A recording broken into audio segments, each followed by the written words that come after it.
She's our last meeting or 2 meetings ago when we were sharing things about the daily team meeting and schedule and log and stuff. People have asked for copies of that. I think trying to circle back and figure out what we can share. Yeah, that would be great. Then we can get it up on the website. Sounds good. You got a heart for that one, I Lorna. know. You feel heard.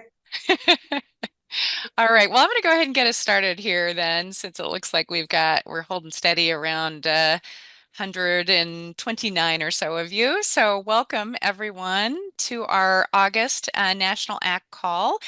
Just a quick overview of today's agenda. So we'll do just some brief kind of housekeeping and intros. We'll spend the majority of our time with our presenter, our featured presenter today, Dr. Jennifer Gottlieb, who will be presenting on using the CBT model to collaboratively improve relapse prevention planning with your clients, and using practical cognitive and behavioral strategies to do so. And we'll spend a little time on open mic. And this is, again, really where we want to hear from you. What are your questions? Are there things that you want to share with one another? This is kind of our opportunity to connect with one another as a group. And then just a reminder that our next meeting is on Monday, October 6th, same time and same place. Again, just a quick reminder for those of you just joining us, we're kind of still in this interim location on the Spirit Center website where we put the National ACT consultation calls. I'll put a link in the chat here after I'm done with the intro, but once you click on there, you'll go down to the assertive community treatment resources, and then the National ACT consultation call presentations are listed there. The slides from today are going to be on there along with resources. And then for those of you who are looking for past webinars, they're also listed there, as well as webinars from our ACT Psychiatric Care Provider series and our ACT Team Leader series. So those are still there and archived. For those of you that have been asking about the ACT e-primer, so this is a kind of brief 2 hours, 2-ish hours intro that kind of it's basically foundations of ACT that then get you kind of set the stage for startup training. Those are available, that is available at the Healthy Knowledge website, which is outside of either University of North Carolina or University of Washington. And be sure to, when you get on the Healthy Knowledge website, to put in assertive community treatment, not ACT, as the acronym, and that will get you to the ACT e-primer. In terms of other housekeeping, again, we've got a pretty large audience, so we have everyone muted and not appearing on video, and the chat and the QA box will be available for your use. I'll explain that a little bit more in a second. Our presentation is being recorded, and we'll make that recording available to all of you along with the slides after today's call. If you're experiencing any technical issues, just go ahead and put that into the chat, and you can send it directly to one of us and we'll help you out. There's also a time that we'll be asking you to only put information in the chat if, like, we're asking a question. So it sounds like Jen's going to be kind of, asking you all to kind of respond to some questions that she has to really engage the group. And that's really where you're going to put that content. Or if you want to make a comment more generally, or, connect with somebody, that's where you're going to do that, is in the chat.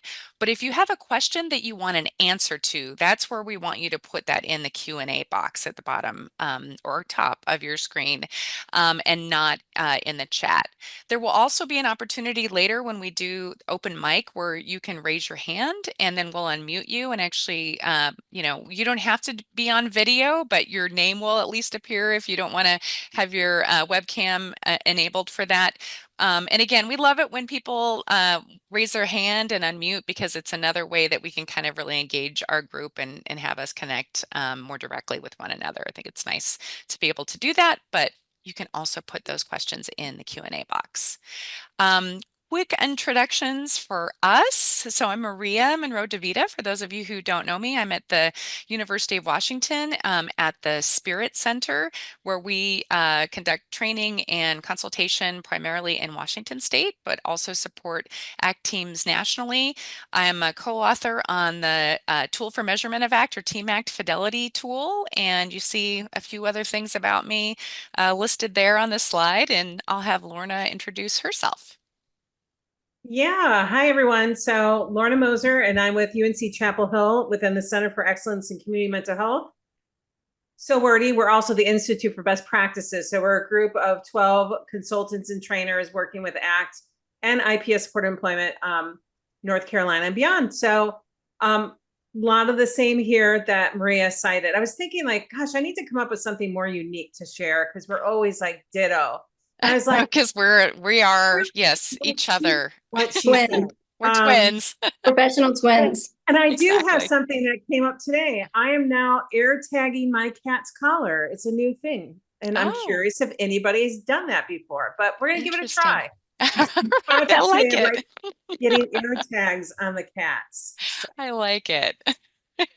Well, with that, we're going to introduce another friend of ours, Dr. Jennifer Gottlieb here. I'm going to just say a little intro regarding your work, Jen. So Dr. Gottlieb is an internationally renowned cognitive behavioral therapy consultant, supervisor, and trainer with particular expertise in first episode psychosis, as well as CBT for psychosis, or CBTp, and interventions to treat post-traumatic stress disorder in people with co-occurring serious mental illnesses. She's a licensed psychologist, just like Lorna and me, and a diplomat within the Academy of Cognitive and Behavioral Therapies. She is affiliated with the Cambridge Health Alliance Department of Psychiatry, is a teaching associate at Harvard Medical School, and a Fulbright scholar who spent time in Madrid, Spain, conducting her work there. And she's also a founding member and past president of the North America CBT for Psychosis Network.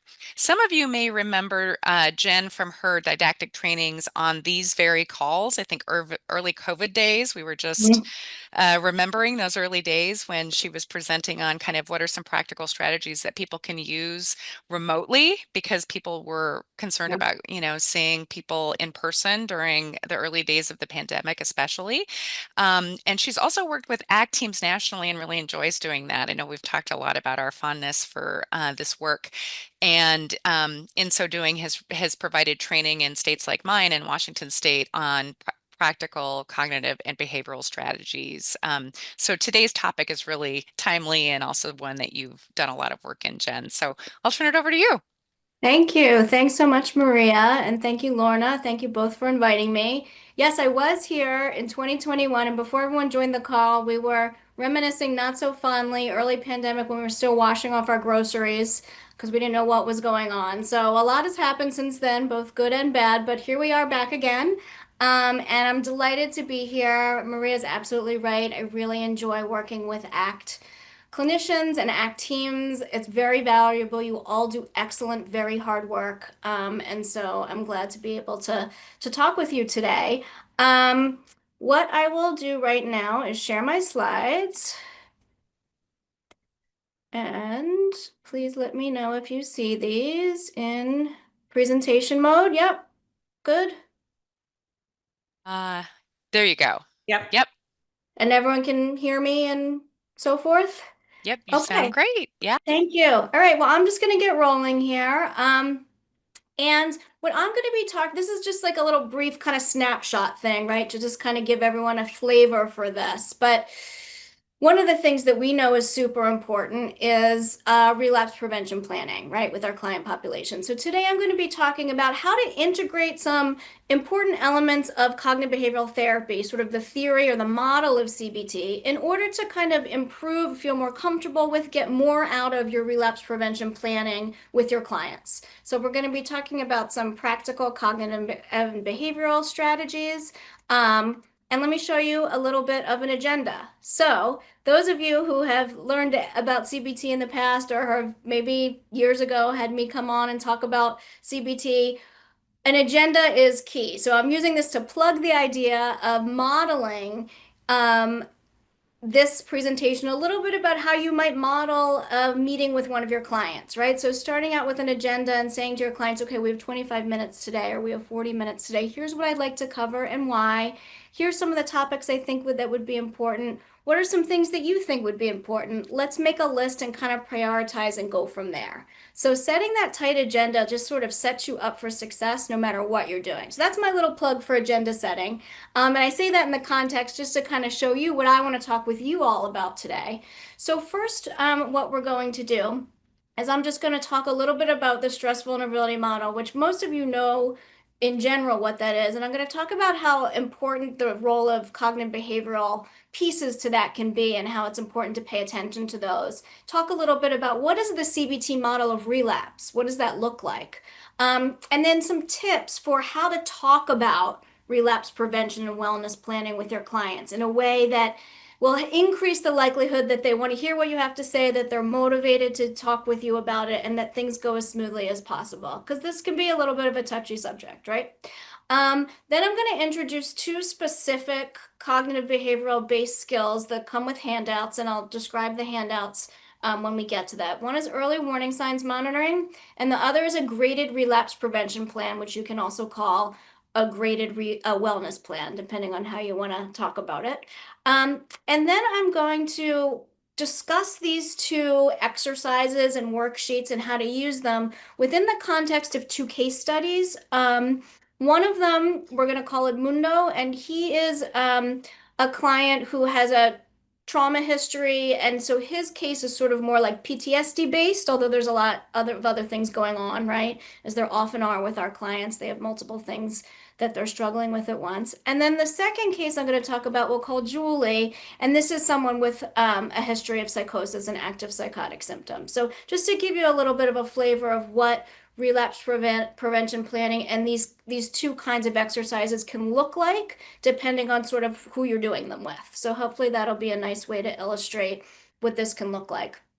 And then from there, we'll just talk about some takeaways to consider for your ongoing client work as it pertains to you doing these exercises and talking about relapse prevention with your clients. And then I think we will probably have some time for questions and maybe a little bit of discussion before I need to sign off. And then I'll provide just a handout or some links in the chat maybe about some further reading or some further things to explore for people who are interested. So that's our agenda for today. I think that'll take us pretty far to the end of our time. Does anyone have any, does that sound good to everyone? Does anyone have anything else they want to make sure we cover? Again, modeling, that's what you would say if you were starting a client session, CBT style with your client at the end, you know, is there anything I didn't mention here that you think is really important for us, right? Just to make sure everybody's needs are getting met. All right, well, let's go forward here. So raise your emoji hand if you've ever heard of the stress vulnerability model, just any form of it at all. Yeah, it's kind of like a Psych 101 situation, right? So it's the basic idea is that, you know, you have this biological vulnerability, which can be genetic or otherwise, and then the stress swoops in and it just knocks you into having all kinds of difficulties. And we talk about this a lot as it relates to sort of general serious mental illness, specific diagnoses and symptoms and things like that. And, you know, if we think about each of the clients that we've worked with in our time, particularly ACT clients, there's a lot going on that really puts to good use, so to speak, the stress vulnerability model, right? For better or for worse. So you can see some elements here. This is back from like the 70s. That's how like classic this is, right? So there's all these different things. There's this biological vulnerability, the stress comes in. And then, you know, those two things crash together and cause a relapse, a rehospitalization, a decline in functioning. There's some things that, you know, you can help a person to do or they can enlist within themselves to stave off or cope better to prevent that kind of relapse or rehospitalization, like engaging in meaningful activity, social support, healthy coping skills, the right kind of medication taken properly. And then there's some things that are negative detrimental effects like substance use, right? So we know all this. One thing that I have stuck in here in recent years is cognitive vulnerability. That's actually not part of the original stress vulnerability model, but it should be. And what I mean by cognitive vulnerability is like the thought processes that people go through as they are experiencing the stress that they're experiencing, or as they are living a life having the biological vulnerability and all the different things attacking them in their life as they go through it, right? The way that they are thinking about it, interpreting it, taking the information in, what they're making of their experience is actually something that plays a huge role in terms of whether your client's going to kind of catapult towards relapse and rehospitalization and have a really difficult time, or be able to kind of stave it off and reposition and sort of pivot, so to speak, and go forward in a more healthy way. So I want to posit here that cognitive vulnerability plays a really important role in trying to understand what a person's relapse situation looks like or their risk of relapse and how all of these elements look together. So let me just pause there for a second, make sure that makes sense with everybody as just a way to start to think about it. Okay, so if we take a little look at it further, right, there's like these early warning signs, right? And we're going to do a lot with this today in a very specific way, but before we do that, I want to sort of posit this model, right? Which is, it's not just that the early warning signs of like, oh, this person started using drugs again, or they haven't slept in a week, or they had a death in the family, and then all of a sudden they're in the ER, right? There's a middle pathway or a process that takes place between those stressors or those symptoms coming up and a disastrous hospitalization or something, or an ER visit or something really difficult happening, right? It's not A to C, right? There's a B in there. And the B many times is the way that people are thinking about the stress that they're under, or the situation that they're in, or what they're going through. And so this middle piece here is what we call the cognitive model of relapse, because it really takes into account the different kinds of thoughts that a person has that would create sort of the perfect storm to move them to a feeling of helplessness, hopelessness, reduction in functioning, catastrophizing, and then an ER visit or an inpatient stay or some involvement with police or something really difficult, right? So here's an example. This person here, this comes from Gumley, who's a really good UK researcher who does a lot of psychosis and CBT for psychosis work over the years. But the idea is, okay, this person has all these different warning signs are happening. They're not sleeping. They are ruminating in greater and greater amounts. They're declining social invitations, right? You kind of get this little bit of a profile of someone who sort of seems like maybe they're slipping. These are sort of early warning signs, right? And then they end up in the ER. What happens in between? A lot of times it's sort of this panic, right? Which is like, oh my gosh, here we go again. I'm not sleeping. I'm not going to be able to get this back. I can't function. I'm going to relapse and end up in the hospital. They're going to lock the door and throw away the key, and I am done for. Everything I've worked at, everything I've built, everything I've tried for, out the window. Having that kind of thought, as you might imagine, actually increases that sense of helplessness, loss of control, inability to turn things around. And that's actually what predicts whether someone ends up in the hospital or not. So it's really important to start to think about what are these intermediary thoughts that your clients might be having that are taking them from point A to point C. So I asked this question here. You can just like type some ideas in the chat. I want you to be thinking of the clients that you work with. Maybe some specific cases have already come to your mind at this point. Think of a case or two, a client or two who you work with who's had a recent relapse or who frequently is sort of in the revolving door of inpatient. What are some other kinds of common thoughts you've heard from clients who you work with that may actually contribute to the relapse or the ER visit or the inpatient stay? What are some examples? You can just type them right into chat. So here's one right here. I'm going to relapse and end up in the hospital. Another one might be something like, I have no control anymore over what happens to me. All these things are just happening to me, and I have no control over my own life. What else? What might be some other things that you have heard your clients say that maybe ended up being related to them really having trouble kind of holding on and having an increase of distress as a result of that, and then the warning signs get worse, and so on. I don't like this situation. I'd rather be in the hospital. Yep, I feel safer at the hospital. Everything is falling apart. I can't get any relief. Nothing works. This is all too much. I don't need to take my medications. I can manage these voices. Yep. Nobody is on my side. These are great, right? So you see these a lot. And they come in different ways. Like if we were to sort of trace out some themes here, is, one of them is like the hospital is the inevitable conclusion, right? It's the only thing that I can do to keep myself safe. I'm better in the hospital. I'm safer in the hospital. It's the only way. I don't have my own coping strategy, so I need to be in the hospital. That's kind of one theme here that we're seeing, right? The other is this idea of like everyone's against me. And no one's on my side and no one's helping me. So that's kind of another different kind of theme. And then the other is sort of like, this is overwhelming. I have no inner resources or coping strategies to turn this around. So we see all these different kinds of themes and they play out differently depending who your client is. So it's really helpful to think about what are your clients' primary thoughts that they have when they become distressed or have something really difficult happen in their life, where it is possible that then they are then on the train to relapse. What is that thought or cognition that they are having?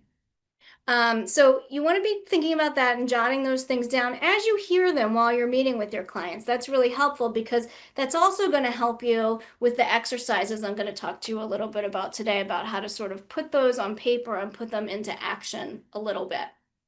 So really you want to be starting to pay attention to this sort of mediating variable here of what are the thoughts that are the difference makers. And so you want that light bulb to come up for yourself, right? As a clinician and an ACT staff team member, when you hear one of those thoughts, to be thinking to yourself, okay, we got to watch for this thought, or I got to help this person look at this thought more closely and see if it's accurate. And I got to help them see whether it actually is something that they should continue to think, or if there's a way to look at it differently to then kind of dial back some of the ways that they're reacting in order to smooth things out and help themselves from an actual relapse. So you yourself as a clinician want to have that light bulb go off, and over time you want to have your client have that light bulb go off where they have these kinds of thoughts, then you know right away, okay, we got to do something about it.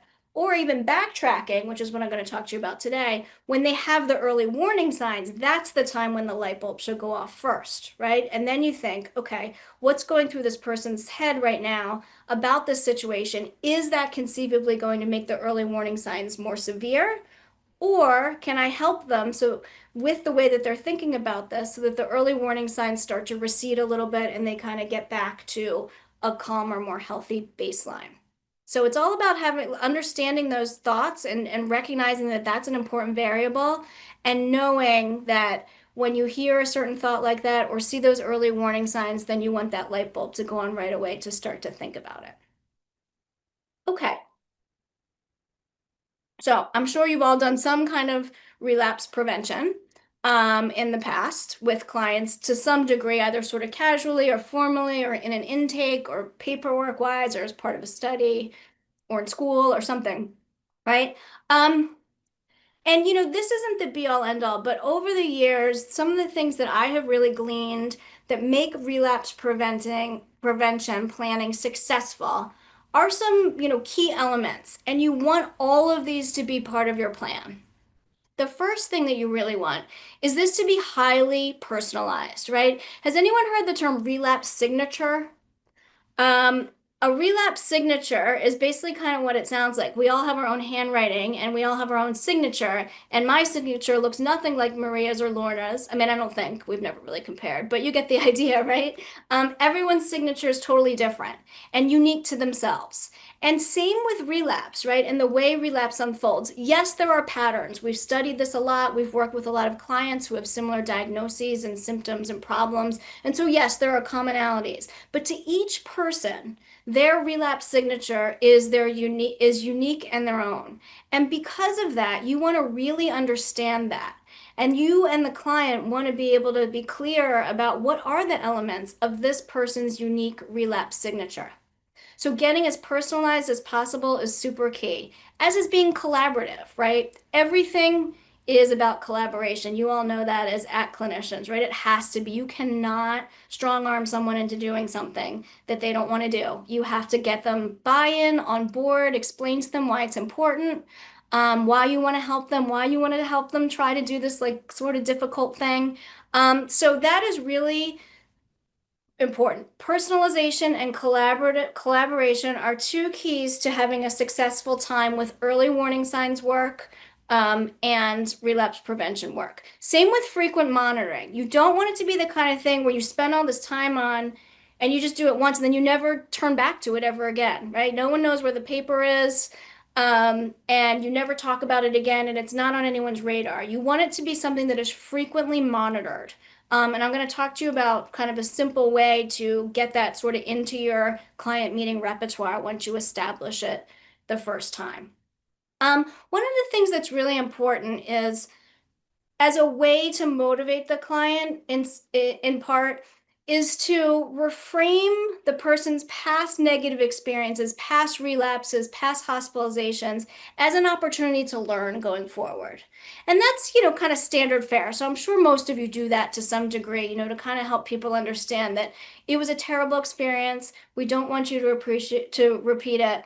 And also, what can we learn from it? That's really the way that having had that experience can serve you going forward. So you want to make sure that that is clear as well. The other thing that's really important is this a false alarm? So, we kind of, a lot of times, like the vibe is to sort of err on like, oh, this is really serious. This is a relapse. We're heading down the track here. This person's going to be in the hospital by the end of the week. And sure, maybe sometimes that's true. But sometimes maybe it's a little bit of a false alarm, right? The person just had a really bad day or was triggered by something in their environment because they have PTSD and it brought on all these symptoms, right? That doesn't mean it's a foregone conclusion. And you want to help clients understand whether something is a false alarm or whether it's not. One of the other ways a false alarm is a big piece for a lot of this is when you're dealing with family members, especially family members of younger adults, maybe like first episode psychosis families, or any family really, where the families themselves tend to panic if there's a symptom exacerbation or a little slip or something that doesn't quite look right. And it's this balance of helping them to say, okay, yes, maybe, so and so did have a bad day, or maybe they did go back and drink for one day last week. And also, how can we conceptualize this to understand that it is possibly a false alarm, assuming we can go forward with a good plan? So identifying whether something's a false alarm or not is really valuable, and it's very normalizing for clients, and it's very validating to be able to say to them, sometimes it's a false alarm, right? It doesn't mean that you are down a path that is going to be really damaging. As I had talked about in our previous intro here, eliciting what those cognitions or stressful, inaccurate beliefs are about relapse. That's going to be a big piece of this, right? Coming up with a list or jotting it down when you hear someone say something, or asking them, what's going through your mind when you think about, the last time you went to the hospital, or when, the idea of having to go back to the hospital or go back to the group home or whatever. The other piece, and I do a lot of work with trauma and PTSD, and one of the cases that we're going to review is a trauma and PTSD case, but you really want to help the person identify and normalize when they are having a trauma-based reaction or a PTSD symptom reaction associated with relapses that they've had in the past. So one thing that we know from research now is that a person can develop PTSD from simply just the experience of being hospitalized, right? Because there's all different kinds of traumatic related hospitalizations, bad things happen, difficult things happen in the hospital, difficult things leading up to the actual hospitalization. So there's a lot there. So what you want to be able to do is help the client understand, like, hey, it is totally understandable to have this kind of reaction associated with a past hospitalization. And what we want to do is keep you out of the hospital so you don't have to go back to that, but also understand what that past hospitalization was like and how we can make a new plan for you going forward to reduce the likelihood that you would have to have that same kind of hospitalization in the future. So really doing that kind of normalizing and validating and identifying what was traumatic before tends to open people up a little bit to be willing to talk about it. And then, of course, what we're trying to do is strengthen the coping skills, right? We are trying to stave off the relapse. That's the point of this. But you have to kind of put some of these things in place in order to get to the place where you can come up with that really good plan with some really good coping strategies. The other piece of this, as I said earlier, is all of this. You want to make your plan a really, truly seamless part of your ongoing intervention and check-in with your clients. It should happen pretty much every session, really. And there's a way to do it so it doesn't feel super onerous and the client doesn't feel that burdened by it. And we'll talk a little bit about that in a second. So once you actually go through these steps and so forth and develop the early warning signs checklist, it can be part of, can really and should, especially if someone has had a recent relapse or hospitalization, can and should be part of every client meeting. It takes 5 minutes. It gives you quick, important info that opens up a dialogue between the two of you and can help guide your appointment or your meeting that much more efficiently. So that's my pitch for starting to understand and integrate this. Let me just pause here for a second, see if anyone has a question, and then we're going to start to dig into what these exercises look like. I can't see if anyone had anything. There is a raised hand. Do you want to go ahead with answering? I can get a couple people actually. Okay. Or I can take questions at the end if that's easier. I forget what we had decided. I'm sorry. It's okay, whichever, honestly. Why don't I see what Delphine has here? Good Can you? afternoon. Yes. Yep. I just want you to know I'm having problems with getting my chat through to you guys. I'm here and I am listening. Oh, okay. Okay, so if you see Okay. my response late, that's the reason. Okay, no problem. No problem. Okay. Thank you. Let's see. Tracy did sorry, I'm just trying to get No, that's okay. everybody. I could go forward too, and then we can Okay. go back if Maybe that's we'll go better. forward, Tracy, and then we'll come back to your question, okay? Okay, go ahead. All right. So the fact of the matter, though, is that it's not like, A, B, C, right? You don't just automatically like whip out like a perfect relapse prevention plan and it just happens, no problem, right? There's more to it than stimulus response. And there's a nuance and there's a way to elicit this kind of information and work with your clients so that everyone feels good about it. And that's some of what I want to talk to you about today. It's all in how you say it, right? You probably have all learned this over the years for sure, as you're, in going forward with your work with clients who you work with. And so a couple of different things to think about style wise, right? And then we're going to go through the actual exercise with the case examples too. So collaboration is key, as I said. You've got to get buy-in for the client. I'm going to show you a script about how to introduce it to increase the likelihood that someone would want to work with you on this. The other thing is take it slow. This is not something that you feel like you need to do in like 15 minutes at your next meeting, right?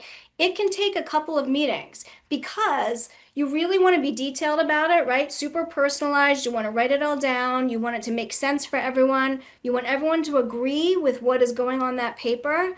So it's okay if it takes a couple of different meetings to get at it, but don't give up. See it to completion. Stick it out, because what you don't want to do is start in on something like this that's kind of like a really big important thing that brings up some difficult memories or tough things for someone, and then just kind of abandon it, right? You don't want to do that, because that shows, in a way, even if you're not trying to do this, overtly, it kind of shows like, oh, well, maybe this isn't that important, or like maybe we can't really do anything to help you with this, or maybe this is like kind of a lost cause. So you never want to send that message. So it's okay if it takes a little while, but just don't leave it in the dust. See it to completion, create the actual plan. And you want it to be relevant and useful for the person. That is the whole point of this. The other thing is keep it positive. Now, that sounds maybe a little odd, because what is positive about relapse? Nothing. But it doesn't have to be kind of like a gloom and doom kind of situation. Use humor, and tie it to the client's meaningful goals, right? So sure, the person's goal maybe on paper is like, I don't ever want to go back to the hospital again. Or I don't want to become unhoused again, or I don't want to go back to rehab again. That is very valid. And also, what do you want to do if you're able to not have to do those things, right? So you don't want to just do a relapse prevention planning or a wellness plan just for staying out of the hospital. Sure, that's a first step, but why? What does the person want from themselves that makes it so that staying out of the hospital is that much more important? Do they want to be able to live with their kid again? Do they want to be able to go back to school? Do they want to be able to manage their PTSD symptoms and really seek out therapy, and be able to move forward? Do they want to be able to get a part-time job? What are the things that count for that person? And that is what is going to motivate them to engage in this relapse prevention planning and this wellness planning with you. The other thing is to engage supportive people if you can. Now, we know a lot of our clients don't really have supportive people in their lives, but if there's anyone who does, that can really be helpful because it adds this sort of like extra layer of data, so to speak, where that person can speak to like, well, actually, here's the early warning signs that I noticed the last time Edmundo went into the hospital. And, here's what I noticed. And like, here's how I could help him next time if I'm part of that plan, right? So that could be a partner, a spouse, another clinician, someone else from the ACT team, a neighbor, a doctor, whatever. So if there's a way to get someone to be a part of that plan, to provide data and then be part of the solution, so to speak, you want to be able to do that. This last piece, well, there's two last pieces here before we go forward. One is using the client's own language. You do not want to be the author of the relapse prevention plan and the early warning signs document. You want them to be the author. You can help them. You can write it down for them. You can help them kind of with semantics or figuring out how to say it. But at the end of the day, the way the client's language, the way that they want it worded, what they want to convey, that's what wins, no matter what. If they don't want to use the word psychosis, that's fine. If they don't want to use the word drugs, that's fine. If they don't want to use the word, getting in a fight with someone, that's fine. However they want to talk about it is how you want to do your best to have that on there, because the more that they feel that it resonates with their own experience, the more they're going to be willing to adhere to it and try it and find it valid. Now, during this whole process, sometimes, because you're talking about difficult things, or the client has had a bad experience, or maybe they're just a little defensive in general, anxiety might pop up during this. And that's why you take it slow. And that's why, help the client manage the anxiety. It's normal to feel this way. Normalize their anxious experience. Take breaks as you need to. Do some breathing retraining or whatever coping strategies or relaxation skills you use. And just, let them know like, hey, we're in this together. We're going to get through it. We're going to come up with a plan that's helpful. It's okay if it takes a little while. It's okay if you need a break. So being really, really collaborative really makes a difference in terms of how to get someone to actively participate and enhancing the effectiveness of the actual plan itself. So I have a little script here. This is not, anything that anyone needs to memorize necessarily, but sometimes it's helpful to think a little bit about how to say something to a client, like how to introduce it, how to take that first step to explain something if you're not used to explaining something to them, especially this delicate nature.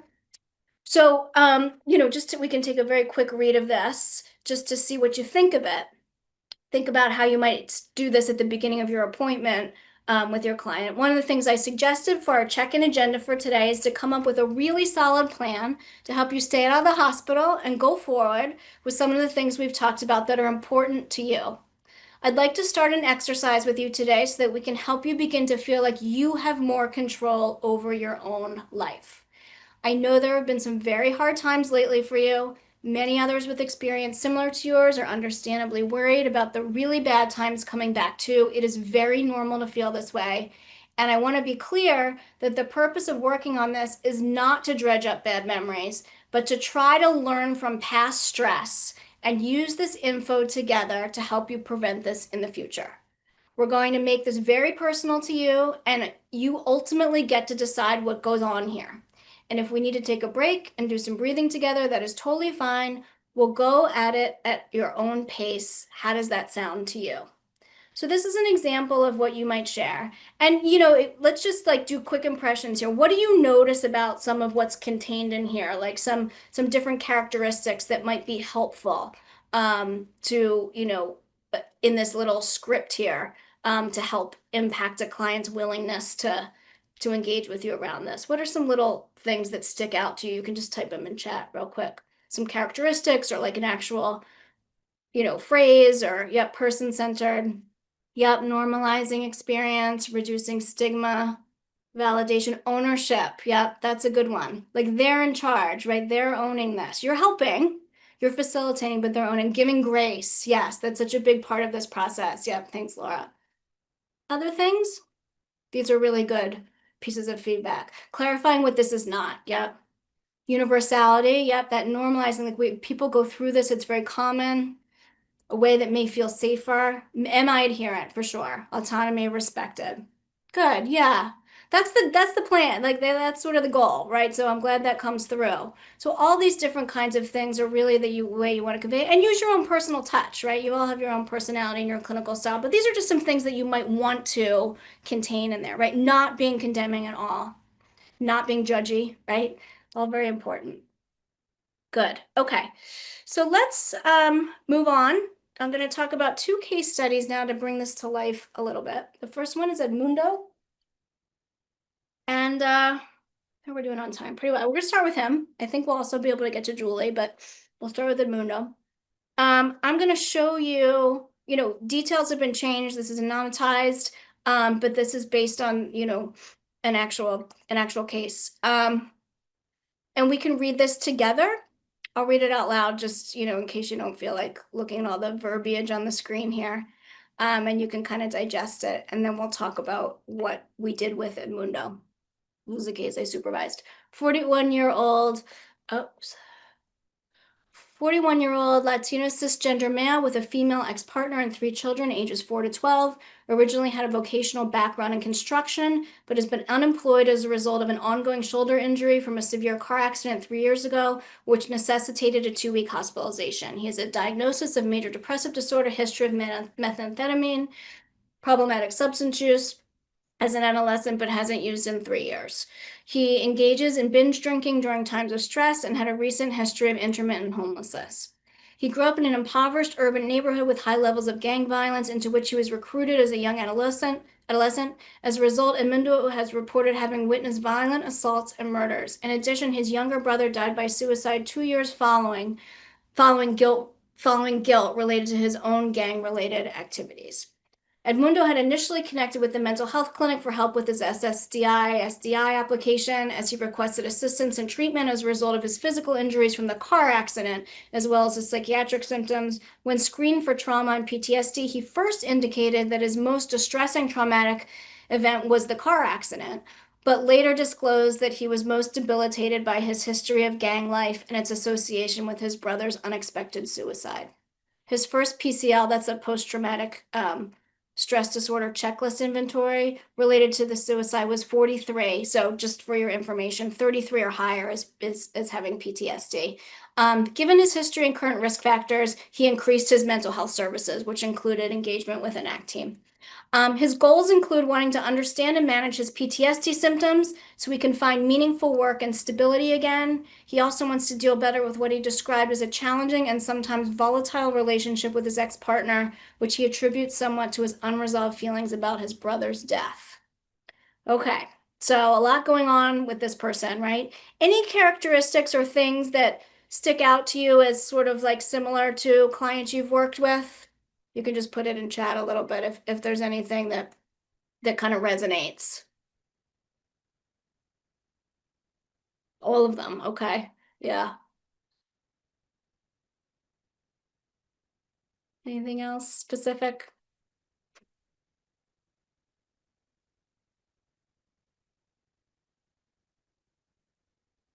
Very complex history, yep, so yep. Social, yes, Maria, definitely social determinants of health.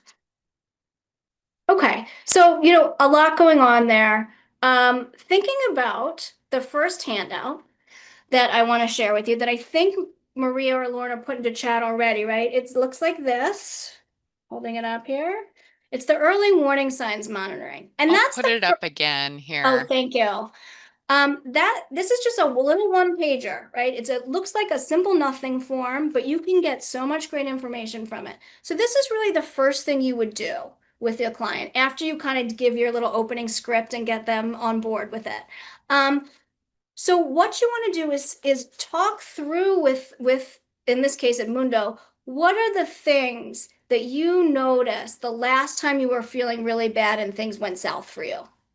And sometimes just asking that question, the person's kind of able to rattle off some things, and then you can get more and more specific. Sometimes the client sort of like doesn't know or doesn't remember, and that's where if you have a history with the person, you can kind of go, well, you know, I remember two months ago, you know, there was that situation where you kind of stopped sleeping, and it wasn't just for one day or whatever. It really kind of went on for a couple of nights, and then I noticed after that that things, you know, got really difficult. Do you remember that time? Does that seem like something that feels kind of significant? Maybe we should put that on here, right? So you're doing a combination of eliciting what the client remembers or thinks is important, and you yourself are offering up things. Now, you're not demanding and saying this needs to go on here, like you don't know what you're talking about if you don't agree to put this on here, but you're really just trying to tease out and draw out the client's willingness and openness to say, okay, I guess we could consider that, right? So you get some broad categories here, like some irritability, sleeping too little,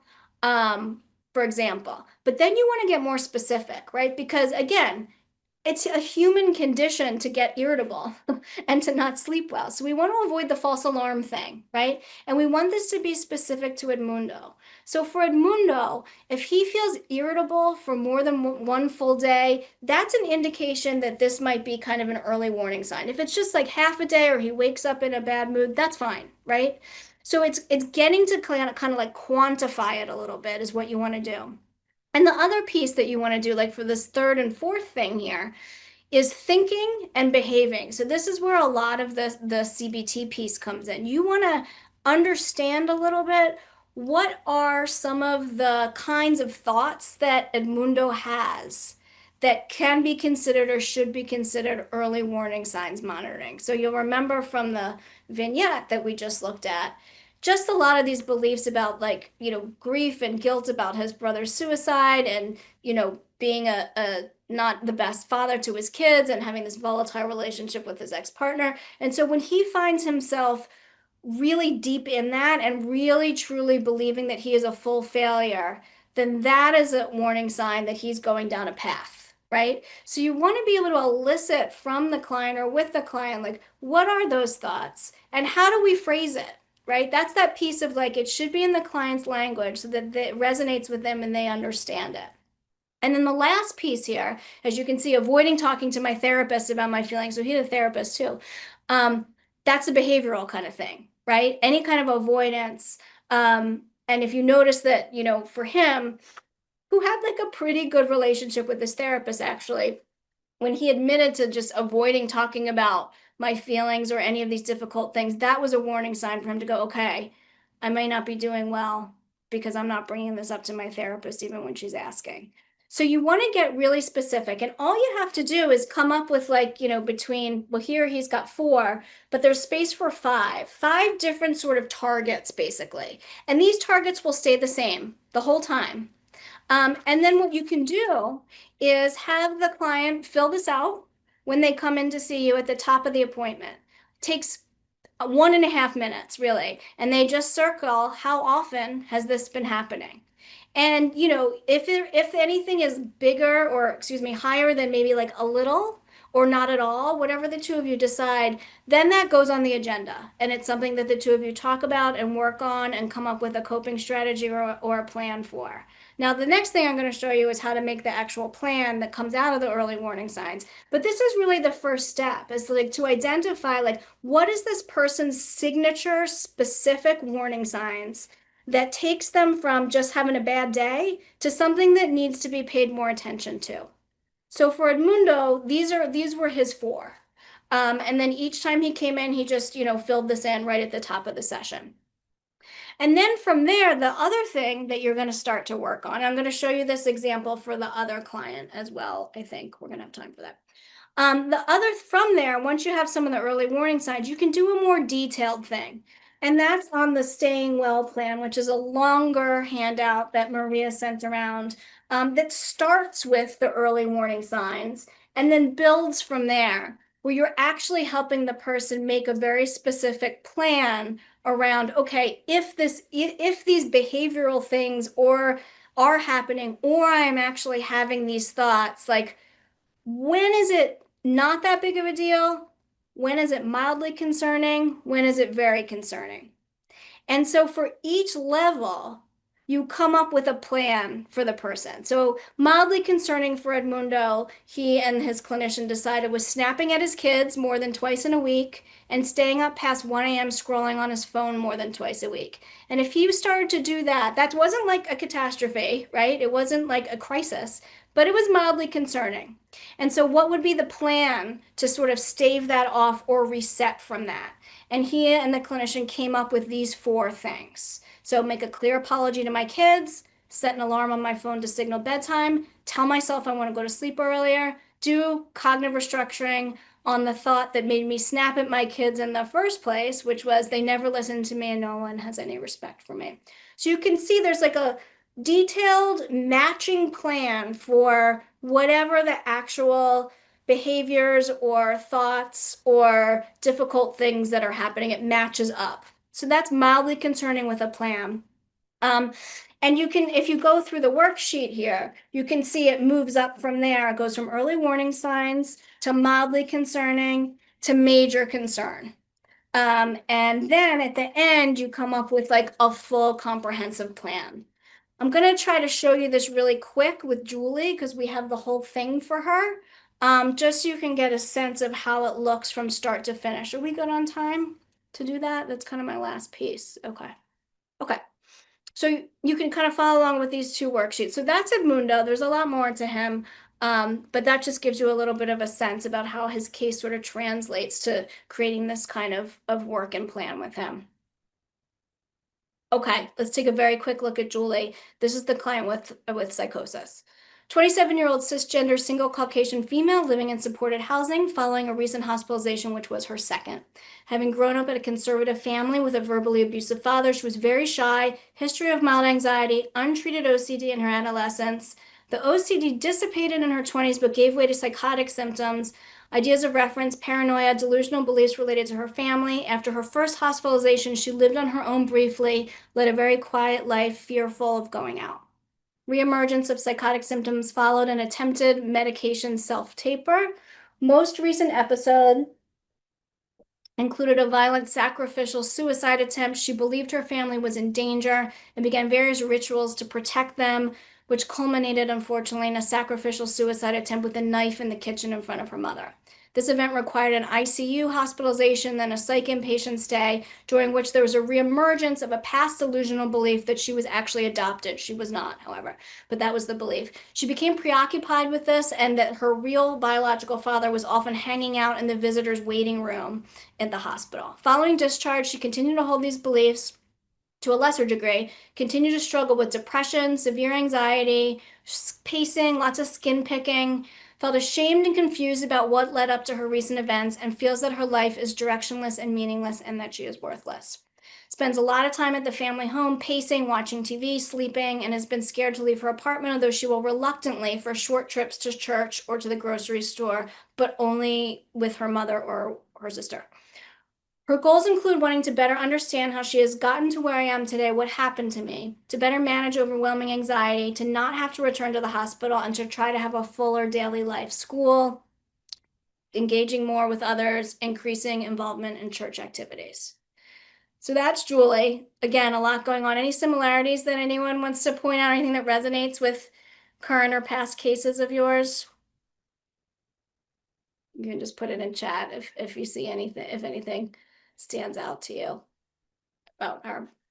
Okay, so similarly, starting with early warning signs monitoring with her, for her, key behaviors that needed to be tracked for sure. Pacing, sleeping too much, thinking about the safety of her family, avoiding going out. Now, hers is a little less detailed than Edmundo, and that's okay. You know, sometimes it's hard with your clients to get that sort of like super detailed, like more than 2 times a week, more than 1 time a week. So start here, right? And you can always build it up, and you'll see in the next handout, the next part of the exercise, we were able to build it out a little bit. So, you know, she comes in and you want her to just fill this in each week. So you have a sense about where things are at with her, right? And whether there's something that needs to be addressed right away or if everything's kind of going along okay.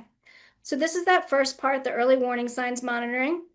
This is the graded relapse prevention planning. So similar to Edmundo, the mildly concerning. This is where you can get really specific because then the client's able to measure it themselves and it's not vague like, well, was I having trouble sleeping? Was I not? It's like, did I not get out of bed within 30 minutes of waking up 3 times this week? Yes or no, right? And declining an invitation to go out from a family member. Those were 2 that were decided to go in the mildly concerning section. And then what's the plan, right? Again, it's not a catastrophe. It's not a crisis, but what are some very specific things to do that Julie can do to kind of reset, stave that off, take stock, and get on a better path? For her, it's checking in with someone, right? Creating some structure, initiating socializing, and having a way to kind of talk her out of avoidance, talk herself out, saying to herself, if I avoid going out right now, it will get harder from here, right? Teaching her about the avoidance anxiety cycle, right? And how that worsens. So that's mildly concerning with the plan. Of major concern for Julie, thinking about my family's safety more than 3 times a week, right? You could see how that would be a major concern given her history, right? Not having any outside socializing for a full week.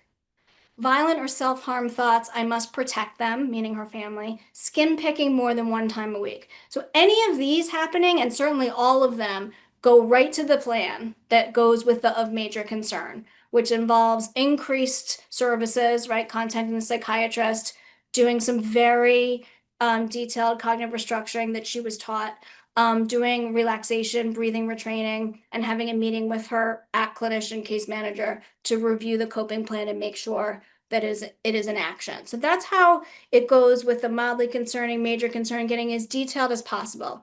You'll see at the very end of this worksheet, this very same worksheet, there's this positive staying well plan, right? That kind of pulls everything together and makes it positive, really. So it's important, sure, to have all the sort of details of like all the different things that can go wrong, and it's about mild concern and major concern and how to, you know, right the ship, but also like, what are we going for? What are the actual goals here that she wants to like have on her radar to keep up with? And these get developed based on all the things you just worked on with the person in terms of their early warning signs and the things that, you know, that they want for themselves goal-wise. And, you know, you create this plan and you check in about it. So for her, it was to keep herself from wanting temptation to do that self-taper again. And if she had that temptation, to talk to her doctor, complete a weekly schedule for structure, 1 social activity a week, 1 extracurricular activity in addition to church, 5 steps of cognitive restructuring, note any avoidance and do the opposite. So these are sort of like her key staying well things to keep in mind. And this goes on her phone and on her bulletin board and on her nightstand. So that's the way to kind of go from point A to point B and do something really comprehensive, but something that's meaningful and useful for a client, something that they can see as helpful, that something's very specific to them and ties in with what they care about and also what their fears are, that gets at some of these thoughts that really tend to keep people stuck or make things worse for them, and gets at countering some of that avoidance. Because what we know too from CBT and behavioral problems that people who we work with have is that the avoidance makes everything worse, right? So if we can help people push back against that, we can really help do some really good relapse prevention planning and stave off a lot of difficulties. So these are just some quick take-home messages. Agenda, to set the tone for everything you're doing, provide a clear rationale so that they understand why you want to do this. You're not trying to dredge up stuff, you're trying to help them go forward. Get buy-in before you start, because if you don't get buy-in first, it's not going to go well, right? Normalize, Work to elicit thoughts, cognitions, and behaviors and patterns as best you can. Use the worksheets. Write stuff down, have copies available, simplify them as necessary, and use the client's language. That's really what you want to be doing to have this be as smooth and steady a process as possible. Other takeaways of based on what I said that maybe didn't fall into these little bubbles here that people are noticing here that they want to comment on that maybe resonated or that they're thinking about now?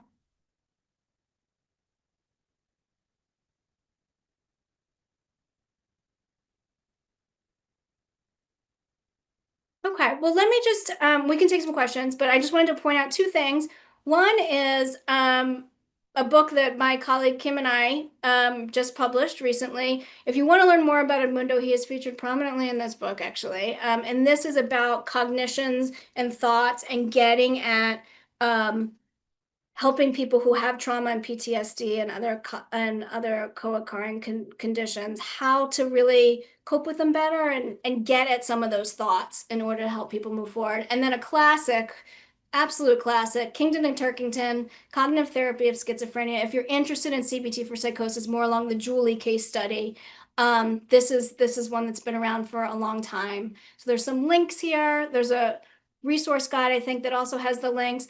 Also, check out the North America CBT for Psychosis Network.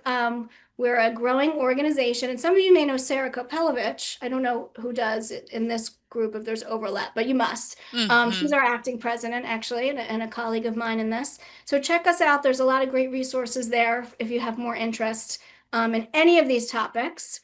And I'm happy to take questions or have a little bit of a discussion now if there's anything that's come up for anyone. And thanks for listening. Thank you, Jen. That was wonderful. Really appreciate it. So we put the links in the chat. I'll put that last link that has all the web links for CBT-based resources and readings in there too, Okay. Jen, that you just had Great. on your slide. Do that Thank right you. here.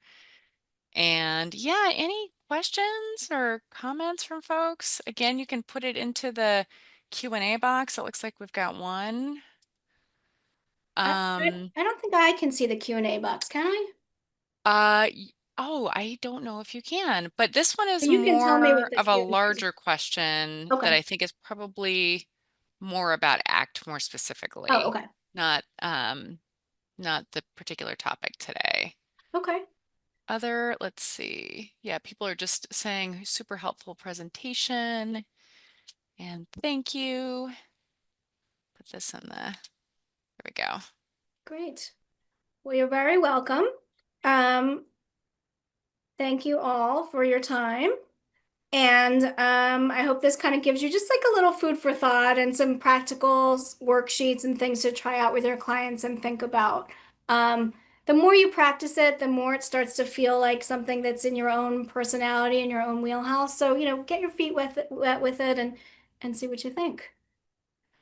Thank Okay. you, Jen. And thank you for Welcome. breaking it down. I think that's the other, thing I was about to put in the chat is just more the kind of breakdown of the steps, I think, is often just as helpful for us as, clinicians and team members as it is for the people who we're working with. And so Yeah. just to kind of really simplify that process and really help to just kind of not make it feel like it's this big thing, Yes. formulation-based CBTp Right. versus like these are very kind of practical Yes.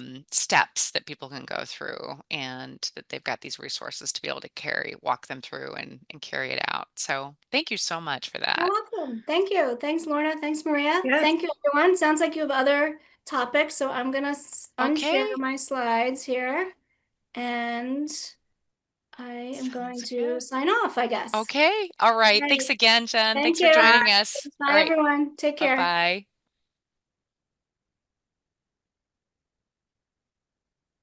All right. Yeah, exciting. We always love practical information like that.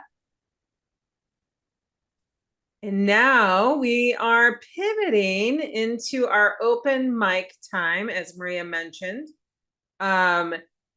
This is a time for you. I see your question in the box here, which was, what is the hospital 30-day readmission rate for your teams? Our insurance companies want a 10% readmission rate, which seems unrealistic. National psych readmission rates tend to be 18.5%. So, I'm kind of fascinated by the insurance company wanting any of this to begin with. This has never come up that I've heard from a team. So they want a 10% readmission rate or lower, and in what time span? Within 30 days? I mean, I may need a little more context of like.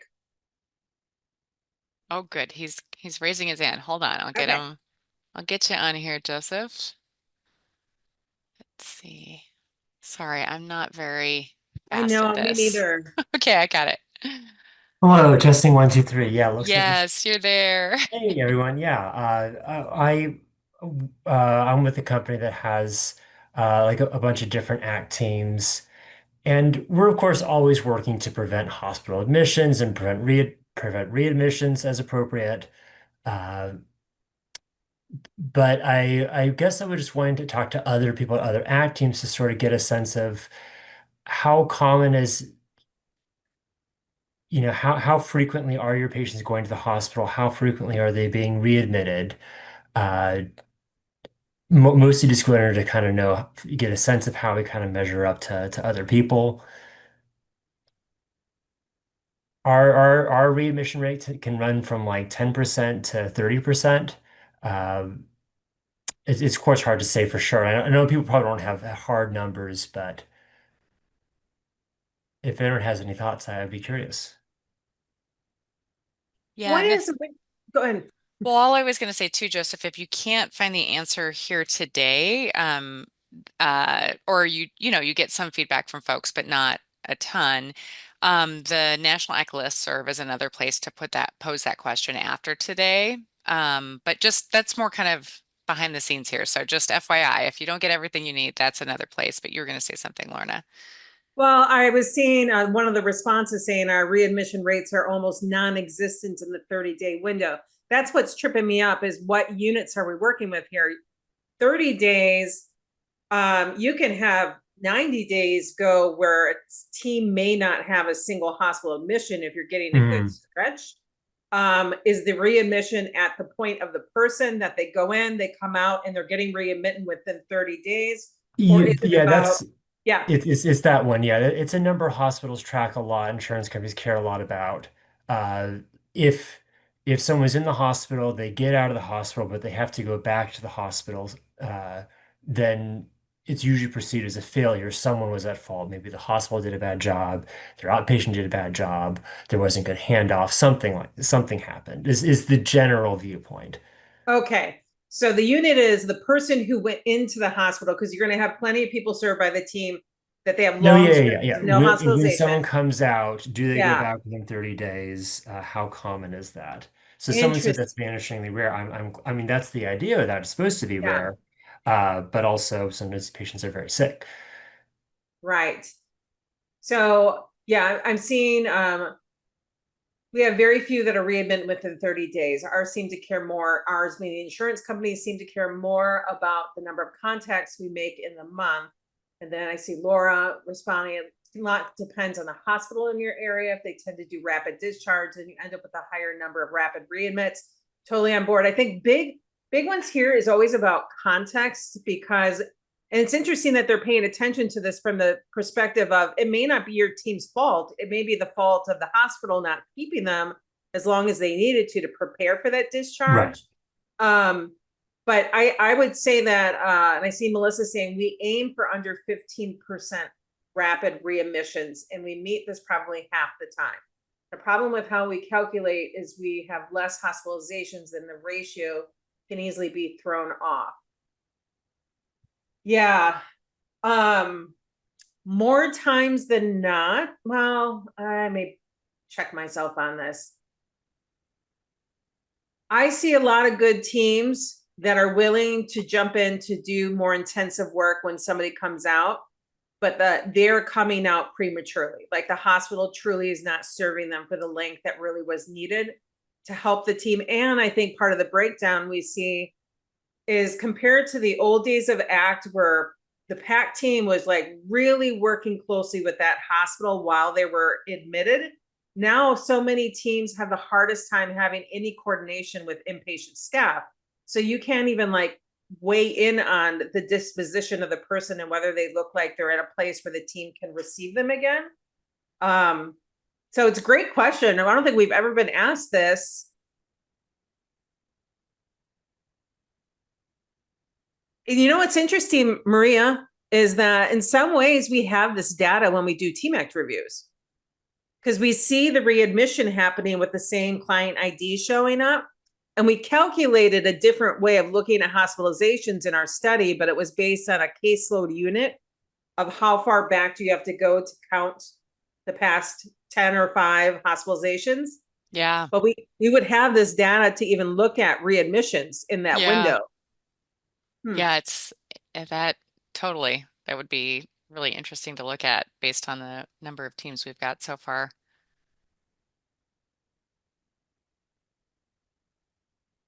Well, thanks for throwing us a new question. In the many years we've been doing this work, Joseph, we've never gotten that question. Glad to help. Thanks for your help. Yeah.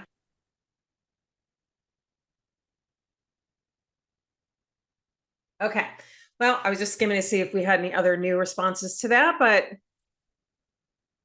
any other, this is your time. Raise your hand, put it in the chat, put in the question box. We know there's a lot been going on, a lot of concerns we all have.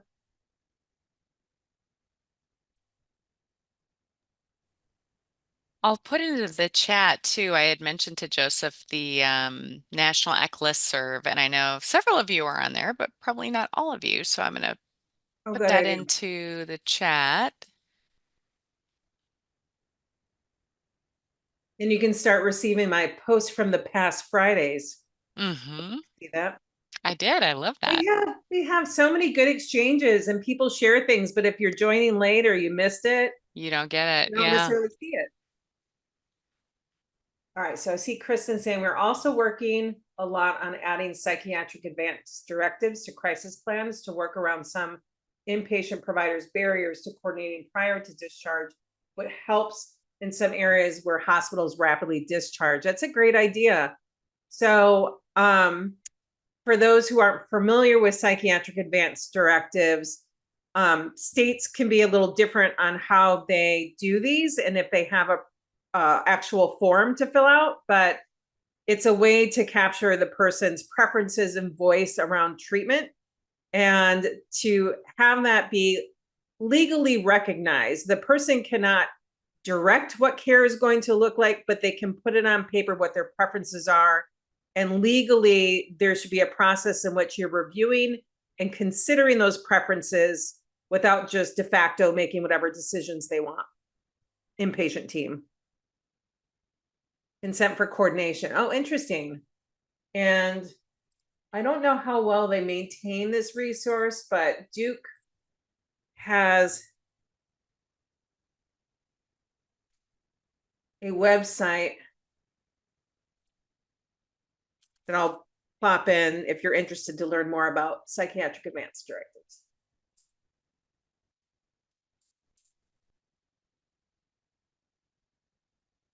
And our CPAD, that's what it is.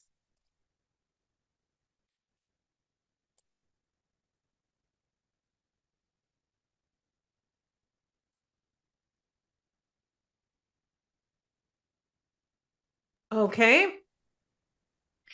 Yeah, curious if there's anything that has been brought up or impact in any of your states yet related to concerns about recent legislation that passed related to the what they're calling the Big Beautiful Bill and some of the upcoming changes to Medicaid. Also, just kind of a heads up that right now there is Trump's current proposal focuses on combining the federal block grants. And so right now we have a mental health federal block grant and we have a substance abuse federal block grant that comes from the Substance Abuse and Mental Health Services Administration, or SAMHSA. And the proposal is to combine those. as one big, uh, uh, block grant that would come from the feds to the states, and then, but to cut that. So not only combine it, but cut it by up to 15%. So I think there's a lot of potential concerns, obviously, on what the impact would be on states if that would be coming down the pike, along with some of these Medicaid changes as well. So, and I don't know if anybody's, some of this is just still, we're waiting to hear, and nothing has happened with the federal block grant funding, and the changes to Medicaid aren't planned for sometime, I think, in 2028. But any changes to your teams or concerns, that have been raised, feel free to share any of those. Let's see. Anything in the Q&A? There Oh, was yeah. an anonymous question inquiring about training that's specific to ACT nurses. Maria, anything in the works? Yeah. Yes. So, yeah, so we're really pleased. We have Julie Templeton, who had been working with the Oregon ACT Center of Excellence, and is now working with the Washington State, or University of Washington Spirit Center it is our nurse uh, educator, and has a training curriculum that she started in Oregon and is going to be carrying out in Washington. And our hope is to bring her in at some point to be able to kind of share more specifics. I think the last time that she presented to this group, the focus was on some of the health promotion modules. And so as she's kind of tailoring those particular modules, I think bringing her in would be a great way to provide some of that support to your nurses as well. So if you have any questions about nurse training and that, feel free to get in touch with me. I'll put my email address in the chat too. And I think the question disappeared, but was there anything more? Was it more specific to just resources for nurses? It was basically, we're hiring 2 nurses, looking Okay. for training specific.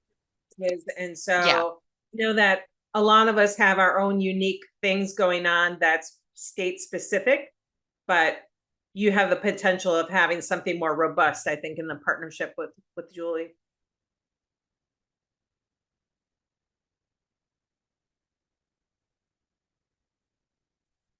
And I was gonna go back up to grab where you post the recordings after this. I know you. Oh, yeah, I can find it and put it in here. Okay. Yeah.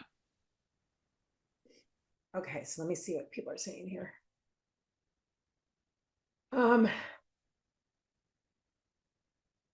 In Iowa, the integrated health home program was discontinued, and in our area, they are expecting the ACT team to absorb these clients who previously did not qualify for our program. That's tough.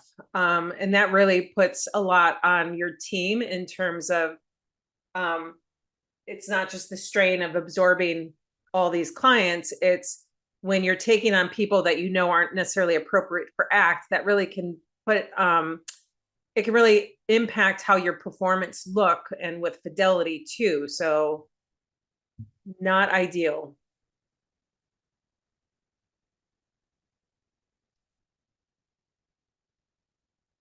At DHS Wisconsin, positions are held open due to uncertainty. Also, several peer-run respites and warm lines lost funding. Our local tiny home community housing first-time setting is not getting funded and will be closing. That's sorry to hear that. Yeah, I think Stephanie raises a good point that in states that had Medicaid expansion in particular are going to lose a lot more. They had more people on Medicaid, so therefore have the furthest to fall. We're like that in Washington too. So Stephanie, we understand the fears and worries there in Minnesota once that funding goes away.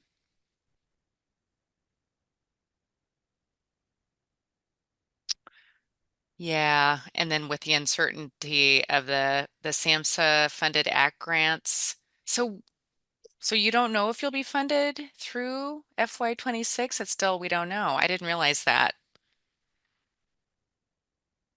So that's one of the things that may be going away. Yeah. Okay. I'm sorry.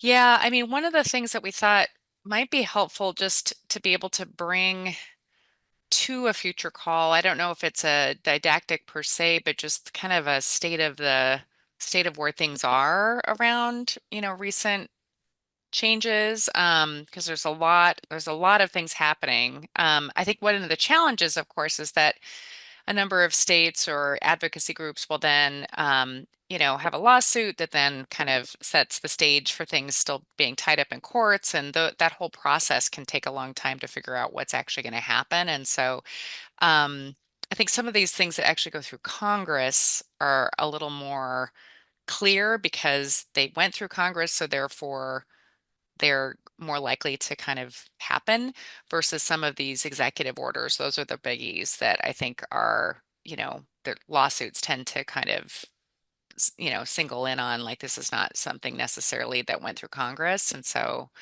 um, I think there's just a lot that still needs to be figured out there. But if you guys think that that would be helpful for us to either bring someone in or try to summarize, ourselves, some of the changes or some of the, funding landscape as it relates to, impact on ACT. I know there was a housing executive order that just came out about a week and a half ago that, again, a lot of people are really concerned about. So anyway, we'd be happy to bring someone in or have someone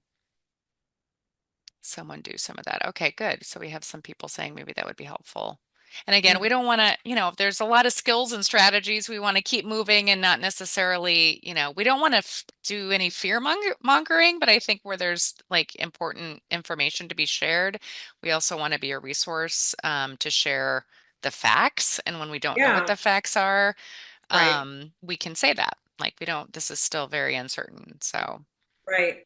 And I like Stacy's comment about, keep thinking of what we can do locally. And, when I was reading some of the executive order with the housing, I think that it puts a fire on me to want to get data and results out. We see the things we see. We need to find a way to communicate them to the right parties because, regardless of where things are coming from, whether it's federal funds or state funds or community funds, the thing that doesn't change is that we have people who have high needs, and it's a lot more expensive to keep people in institutions, and we know it's a lot more humane to support people to live life in the community.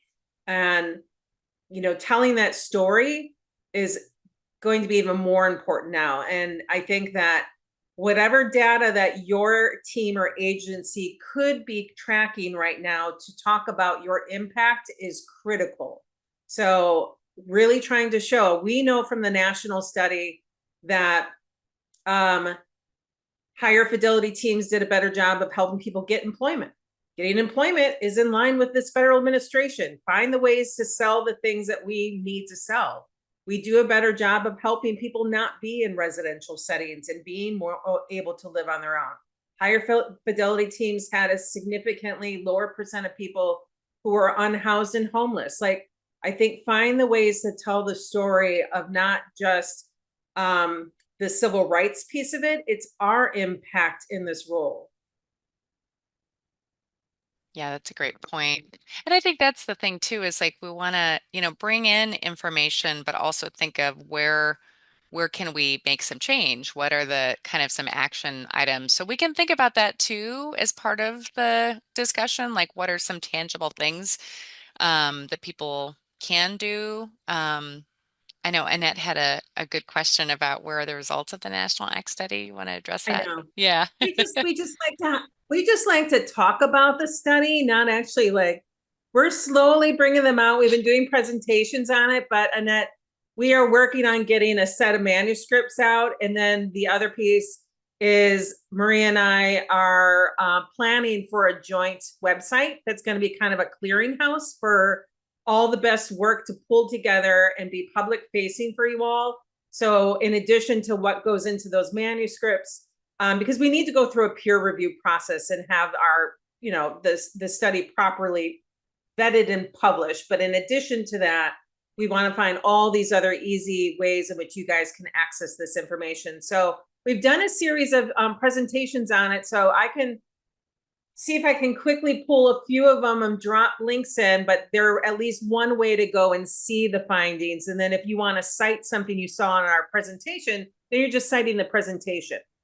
Yeah, I can put in the link to, I mean, basically anything that says National Act on it in these past presentations, you'll be able to find at this link.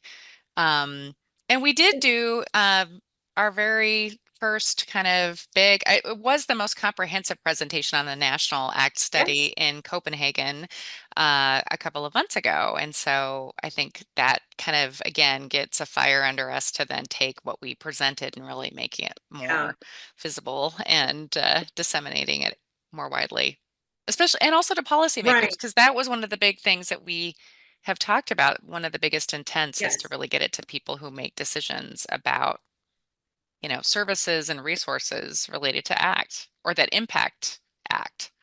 Exactly. So that's one theme with this is, and that great timing to bring up the Copenhagen presentation is there's countries out there that launched ACT, dismantled ACT, usually because of funding and political reasons, not because it wasn't necessarily effective. And then they let years go by with a lighter, watered down version of a community mental health team to only operate.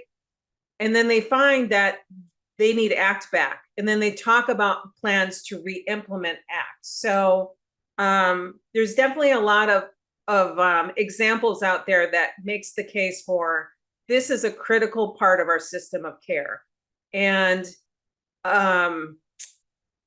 yeah, I had another point, but I just lost it in regard to that. So, and all I know I was going to say, for Maria and I, or if our teams, if we get questions from states that are in this position of trying to think through funding or policy issues, even without having manuscripts out there, we will seize opportunities to share with them the information that they may benefit from to make more informed decisions. So I think, as Maria said, that part of the intent of the study was to inform decision-making for you all, funders, state mental health authorities, and we're not hiding it in terms of that. Like when people have questions that are like very timely because they're revising a policy, we do our best to try to give that information to them so they can make a more informed guidance, basically.